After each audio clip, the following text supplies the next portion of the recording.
Many of us heard that we need to save 10% of our money in order to become wealthy. This is most of the books that will actually teach you how to become wealthy at one point. They will tell you save 10% of your income. Live on 90% of it so you can save 10%. So that's grow and accumulates and everything, right? How many of you heard something like that? Okay. Now, when I hear this advice, I need to take because I'm not very good in math, so I need to take a little paper and do the calculation. Okay, now I'm not going to take right now all the compound and everything, just very simple numbers.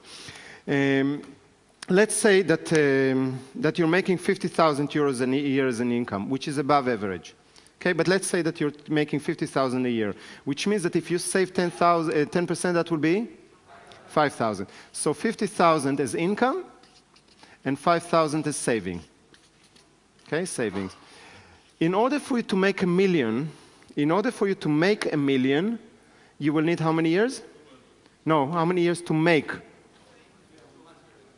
In 20 years, for those of you it's hard for you to calculate, in 20 years, there will be €1 million come your way. You earned one, if you make this from the first moment, in 20 years you will make $1 million, okay?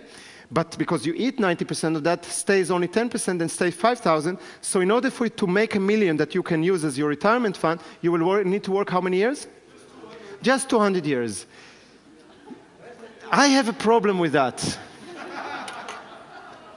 Because the pill was not invented yet. And even if the pill would be invented, I would like at a certain age to retire. But this means that I need to work for 200 years so I can retire on $1 million, which is not a lot of money. It's not a lot of money to retire on. Okay, so when you get this kind of advice, it's pretty easy to just check it. Is that making sense? Because if we heard that all our lives, and that's what we're doing, oh, I'm doing fine, I'm saving 10% of my money so I can make $1 million at the end of my life so I can retire nicely. 200 years later.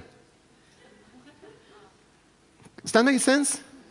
Again, it doesn't make sense, but that's what there is. So the bottom line I'm trying to say, guys, the bottom line of all those myths and ideas that people have, we heard this information from people with low financial IQ. And we as people with low financial IQ, because we never learned something else, we transfer it further to our children. And that's danger. So my suggestion, whenever you hear something, just check it for yourself. You can do all those myths that I shared with you, you could just check it for 5 minutes and you'll see that it doesn't make any sense.